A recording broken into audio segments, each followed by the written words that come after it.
This is CityCast Twin Cities. I'm Sean McPherson, and here's what the cities are talking about today. Not only is it election day in the Twin Cities, it is also leaf raking season in the Twin Cities. The question is leaf raking a capitalist plot, or is it a necessary service in the fall? Your thoughts, Winter? I think it's a capitalistic plot, but I love the question, Sean. Thank you. I also lean capitalist plot, but like, who are the capitalists here? Is it like little Johnny, 10-year-old offering to rake your leaves? Or is there Big Leaf after us? It is my financial planner neighbor, Andy, who's like, hey, leaves are coming in. How you doing? And he's wearing it's a plot by Costco to sell big ass bags so that people like Andy can fill them up. So I'm so glad we are all on team, let them decompose naturally. If you are raking your leaves, you're part of the problem. That's my tip. Yes. Now, it is election day in the Twin Cities, and we're going to cover voting locations, what is on the ballots, and how ranked choice voting works. We're also going to find out more about how the loss of SNAP payments is impacting Minnesotans, and we'll find out about an invention out of the University of Minnesota that could change how we handle wildfires. I'm joined by CityCast producer Adam Sage and CityCast contributor Winter Keefer. Welcome, Adam. Hey, Sean, good to be here. And welcome, Winter. Thanks, John. Nice to be here, too. Did you ever have in your early voting career a moment where you thought you were done voting and then you realized you had to flip it over and pretend you knew about judges? Did that ever happen to you, Winter, where you're like, yes. Oh, I've done my stuff first. Okay, what did you actually do at that moment when you flip? I had this moment, I remember it crystal clear at what was at the time Ramsey Junior High, where I was like, oh, I'm so cool, I did it. And I flipped it over and I go, I don't know what the hell I'm doing.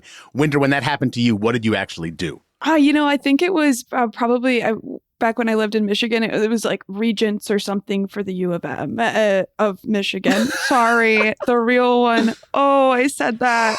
Oh, okay. Anyway, but I remember just freezing and I didn't vote for those ones. I was like, if I don't know much about it, I'm not going to vote on it. But yeah, it definitely made me pause. Adam, you ever have a flipping moment? Yeah, I ran into the judges in one of my first times voting, and I pulled out my phone and started trying to Google each one of them. And I really have a pet peeve about this with judges in particular, because they try to be like, oh, judges are nonpartisan, but they absolutely have biases, and it's like hard to find them. Just put it out there, man. Also, the most embarrassing moment in my early voting career was when I was trying to vote and I didn't have all the right paperwork. And we'll talk about the paperwork you do need a little bit later.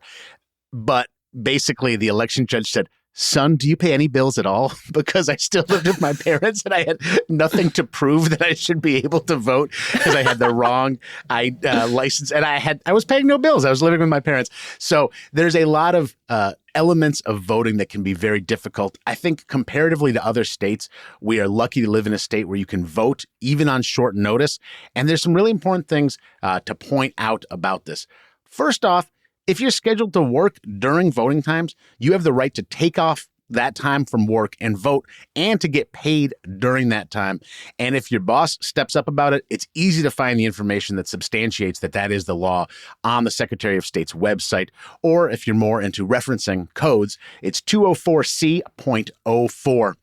But this is a huge election. And Winter, we talked about this with you recently, but because of some relatively arcane rules, we are voting for all 13 council seats, also seats on the park board and the board of estimates and taxation, as well as the mayor. So Winter, comparatively, is this like a blockbuster municipal election in the city of Minneapolis? Absolutely, Sean. Absolutely. I wish that Tane was here to yell "Con," but I can do it on his behalf today. It is a blockbuster election. I think it's probably the election of the decade in deciding a lot of really, really major positions. Even Parks Board. Parks Board is huge. I don't want to go into the weeds on that. Weeds. Oh, wow. I'm on a roll today. But yeah, it's a huge election, mayor, every single council seat up, and council after only a 2-year term, and so many vetoes. Oh, so many vetoes that the mayor has put in place in the last 2 years. So there's a lot going on. It's been a tumultuous a time for the city in the last 5 years. So it's a big election, yes. There's big elections in St. Paul, including voting on who will be mayor, but also these 2 ballot questions that will have impacts for years to come. Ballot question 1 gives the city authority to issue civil fines for violations. And then the other ballot question is the referendum for SPPS funding, St. Paul Public Schools. And that decision will actually impact 10 years of taxation in the Twin Cities. So this is a big deal. And our resident former math teacher, Adam Sage, I also want to highlight some things that are going on that could impact the balance of the Minnesota State Senate. And you helped me do this math earlier today, Adam, but I want to run through this. Bruce Anderson was a Republican senator from Buffalo who died in July. Nicole Mitchell was a senator from the Woodbury area who resigned after a really well-covered criminal saga. Before those 2 changes, Bruce Anderson's death and Nicole Mitchell's resignation, the Senate was balanced 34-33 DFL.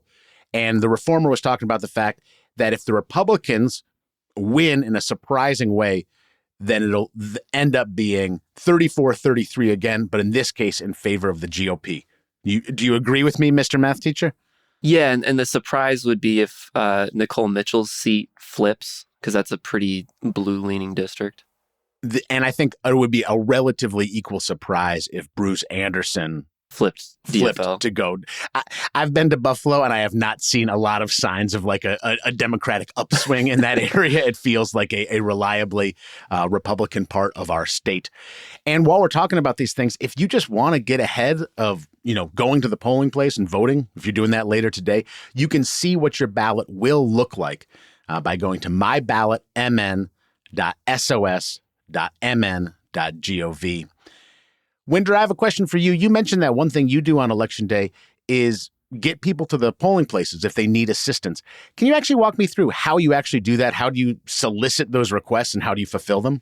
Sure. I mean, I'll definitely just ask any friends who might not have a car or are in my neighborhood, especially, neighbors, whatever it may be. I know my polling place changed from the building right down the road to I'm going to be up at Logan Park voting. So definitely I encourage everybody to go online and look up their address so that they can find their exact polling place and know where they need to go and make a plan ahead. And I guess hit me up if you don't have a ride. I love to drive people to the polls. I think it's just such an important thing to do. So especially when we have such a huge local election coming up. But go online, Secretary of State's got your back on figuring out all that you need to know when it comes to going to the polls.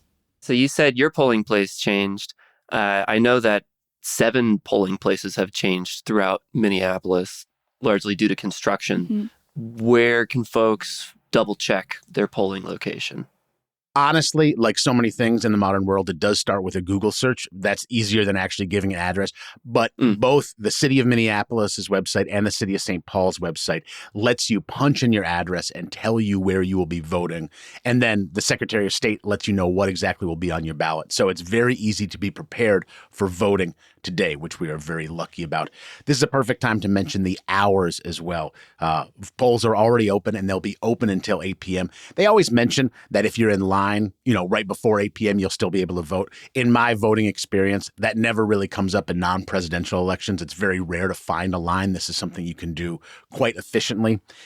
And this is an opportunity to bring up the fact that since 2023, if you have a Minnesota driver's license, a Minnesota learner's permit, or a Minnesota identification card, and you are eligible to vote, you are registered to vote already. It used to be an opt-in thing. Now you are immediately opted in. So you are registered. Plus, at the Secretary of State, if you put in, I think I just had to put in my name and my birth date, and it was able to substantiate that I was registered to vote and where I would be voting. So I got to tip my hat. Honestly, the Secretary of State website is vastly better than the grand majority of websites as far as answering your questions in an efficient way and also telling you what you can expect.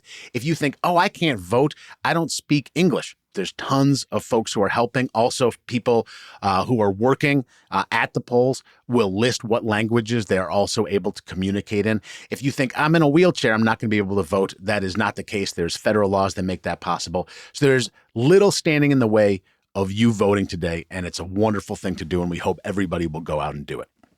Can I add to that too? Actually, the first year that I moved to Minnesota to vote, I didn't actually have a Minnesota driver's license when I first voted. I had a piece of mail and my roommate was there to vouch for me that I was a resident of the neighborhood, and I was able to still vote same day.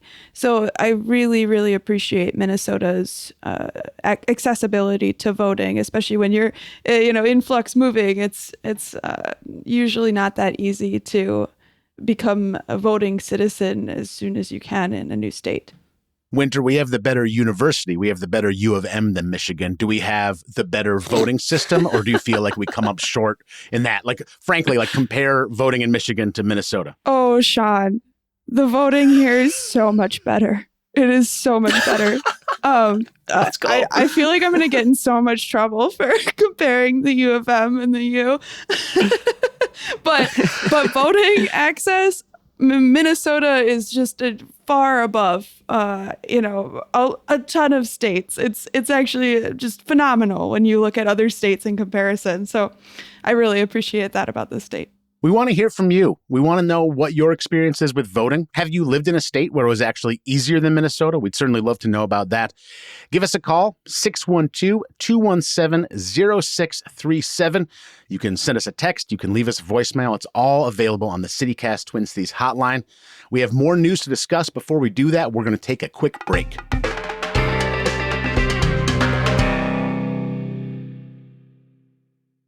We're setting the worst kind of records right now in the United States. We will be tied with the longest government shutdown as of today. And if this shutdown continues, we're going to break the record tomorrow. That is not a record I want to break. I remember the Gingrich shutdown, which was mid-90s, and I remember everybody opining, it's not going to ever be worse than this. This is the biggest showdown. and it hurt. It hurt so many people, not only just actual citizens and people in our country, but it also hurt a lot of politicians' reputations that I think everybody thought this is a line that is not going to happen. We'll have shutdowns, but they'll be small. Welcome to 2025. We are breaking some terrible records, and we are also completely misusing the word emergency. If we have a word called emergency, but our neighbors going without food doesn't qualify as an emergency, what is the point of the word? But that is exactly what is happening around the country because of the end of SNAP payments. But there's more to talk about because it's a developing story. Thankfully, some of it developing towards possibly getting SNAP benefits back into people's accounts. Our contributor, Winter Keefer, has more. Definitely, Sean. This morning I was reading my dear former colleague's report, Anna Radalat, with MinPost. She really did a great job outlining what is going on. Essentially, Minnesota joined a lawsuit last week to force Trump administrators to release $5 billion in emergency funds for SNAP. So, one of the quotes that Keith Ellison has been quoted saying is, using hungry children as bargaining chips isn't just cruel, it's unlawful. That's why we are taking Trump to court. For this lawsuit, federal judges in both Boston and Rhode Island have ruled that the USDA needs to come up with a plan to at least partially fund SNAP using emergency funds. Questions remain on if the USDA will comply with these court orders. So in the meantime, we have 440,000 Minnesotans that rely on SNAP who may not receive their benefits this month. And some people are supposed to receive their disbursements today and others on November 13th. But according to the last update on the Minnesota State Gov site, nothing is being dispersed until the shutdown ends. I have a question I wanted to hop in here. So it's USDA is being ordered to release these emergency funds. And Sean, you made that note that we're misconstruing what an emergency is in the country. What is that the grounds that they've been withholding them on? Have they been saying, well, it's not an emergency, so we're not going to release the funds? I don't know the grounds that they've been withholding them on. I assume they've been withholding the grounds on going, we're closed for business. The federal government is closed for business. Who's coming into the office to write the checks?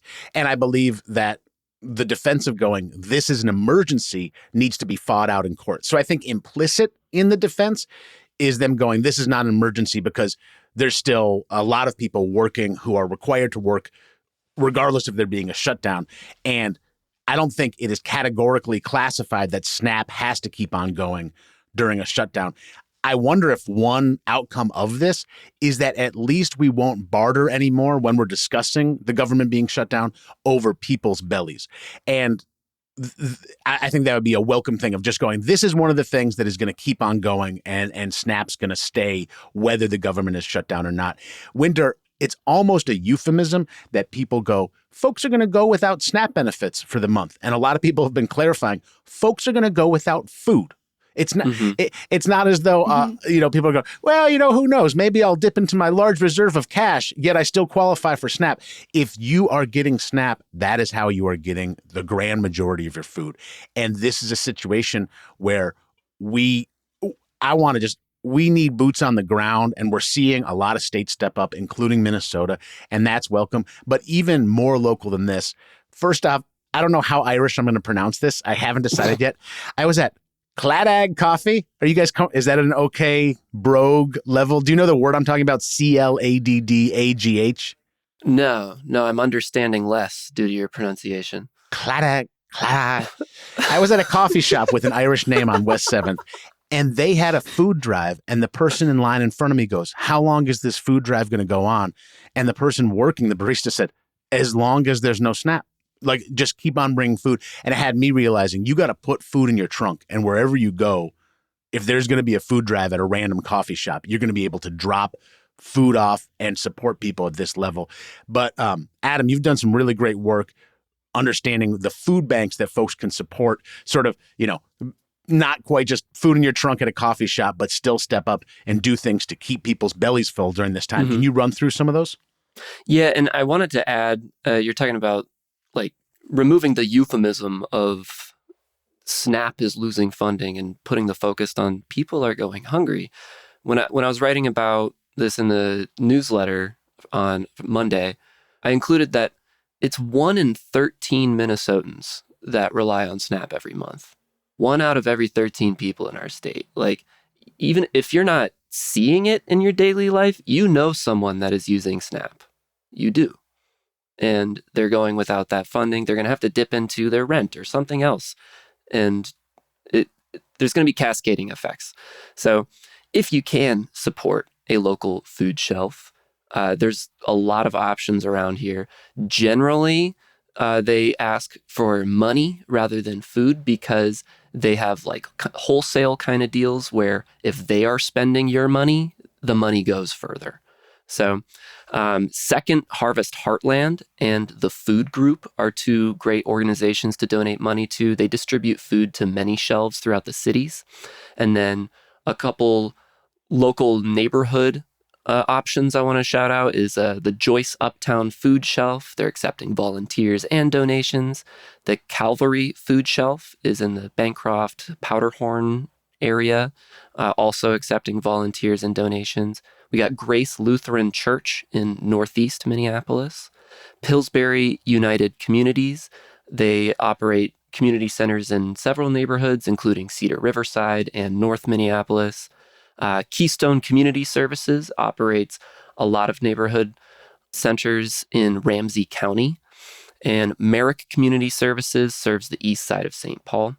And there's also links to all of these organizations I just listed in the description of this episode. I made it so that it's just the volunteer or the donate page. It'll take you straight there and you can just click the amount of money you want to send them. So listener, if you got any options that you want us to shout out, you can hit that phone number that Sean says at the end of every segment. But these are the ones that I researched to share for this segment here. I believe our union agreements mean you cannot say the phone number, so Adam, I'll step in and help that out. 612-217-0637. And beyond that, we'd love for you to recommend some food banks, but also how can you help neighbors in any way that you understand how you can help your neighbors right now? CityCast Twin Cities wants to know about it. And again, that number is 612-217-0637. More news to discuss, but before we do that, we're going to take a quick break.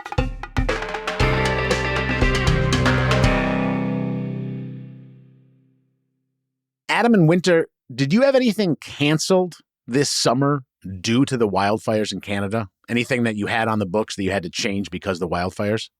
I didn't have anything canceled, but I should have. I had all the unfounded confidence of a young white man to ignore medical advice and to just keep going outside and running and riding my bike. And I got like badly sick for a couple of days. Wow. Yeah, I did have something canceled. My mom wanted to go camping, but she has asthma, and it was just, even I don't have asthma, but I looked outside and I gave her a call and I was like, all right, we got to postpone. We ended up going the next weekend, but there was no way, especially if you have any health risks at the time. I think every Minnesotan has some kind of either cancellation story from this summer or something they wish they had canceled because it was actually dangerous to be doing it. So I know now we're sitting here in the beginning of frosty November and it's easy to not think about wildfires, but all signs point to wildfires getting worse. And we are actually hearing something excellent coming out of the University of Minnesota about the value of technology to help us in trying to combat wildfires. And Adam Sage has more about that. Yeah, shout out the better U of M, right? They're It's doing pretty some really cool. It's pretty cool. Okay. Yeah, what are those dolt? What do they ever come up with in Ann Arbor? Winter, you got anything for us? Just a Wolverine logo and an overly paid football team? Fantastic. Let's hear about the fantastic Gophers, Adam. Yeah, so this is one that requires me to change my mind a little bit because I'm not a big fan of the AI of it all, but they're doing some cool things with AI. They're using it to fight back against the wildfire smoke. So University of Minnesota researchers are developing and testing a swarm of autonomous drones, which again, this just sounds terrifying, but keep in mind it's for good, that fly into wildfire smoke and study how smoke embers move. And so by mapping how the smoke embers travel, AI could someday predict how wildfires spread and help firefighters get ahead of the blazes to prevent them from where they're going next. Now, this shouldn't just be about tomorrow because I actually saw on the article that some of this AI work has prevented $850 million worth of damage in Oklahoma. So there's things that are working now. But Adam, in this article in the Star Tribune, they pointed out that the first iteration from the University of Minnesota, the drones kept crashing. It wasn't working very reliably. And now they're on to this second phase. I, like you, am very AI reluctant, but in this particular situation, it seems like these cameras are covering swaths of land that would be unnavigable by the human eye. And even if there was that communication, you would have to really wait for the fire to start for somebody to go, there's a fire nearby my property. Whereas this lets them actually catch some of the sort of early bits of it. So my curiosity is technology always has that curve of, hey, we can do it at the university. And then, hey, this can be deployed. Do you think, Adam, that this could help us on the timetable we need to work on wildfires in the next handful of years? They are still figuring it out. Like you said, it's early. Right now, these drones only fly for 25 minutes at a time. So it's not something that they're just going to be hovering over an area 24/7, watching out for fires, which I'm kind of glad that drones aren't that good yet because of surveillance state concerns, but what they're working on is still a major step towards, if not hovering over an area, watching for fires, waiting for them to happen. Once a fire does start, they'll be able to see where it's going to go next and prevent it from getting much, much worse. I think about how AI has just taken over everything. And so I'm kind of surprised hearing about this now. Are there other AI firefighting technologies out there yet? U of M is not the only folks doing it. The National Oceanic and Atmospheric Administration has their own next generation fire system. They got 2 satellites that are 22,000 miles above the equator, and they detect new sources of heat and report them. Earlier this year, they actually spotted those fires in Oklahoma that you mentioned, Sean. And right here in Minnesota, Xcel is already testing out high-def cameras with built-in AI near power lines in places like Mankato and Clear Lake. They've got 36 more of these AI cameras on the way, and when those spot signs of fire. Local fire crews get an instant alert. Now, listen, however you feel about AI supporting something as vital as preventing fires, I gotta say, this does seem like a good use of it, but maybe you have a different feeling. Do you want AI not involved in this at all? Well, let us know. Give us a text or leave us a voicemail, 612-217-0637. And remember, your response might end up in the legendary mailbag. I feel like we need to, Adam, I need like a whole step down for if I'm going to sing the mailbag thing. Can your Ableton do that? Yeah, we can make multiple versions of the mailbag theme. Again, just more work for our producers. But this has been a really fun Election Day installment of CityCast Twin Cities. I'm your host, Sean McPherson. Winter, Adam, thanks for joining me. Thanks so much for having me, Sean. Yeah, anytime, Sean. That was Winter Keefer, a contributor for CityCast Twin Cities, and Adam Sage, one of our producers.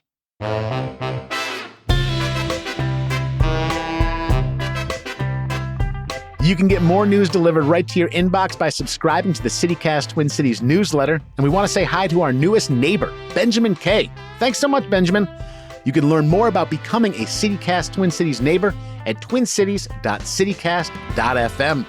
If you enjoyed today's show, why not share this podcast with a smoke-sensing drone? We'll see you back here tomorrow for more news from around the city.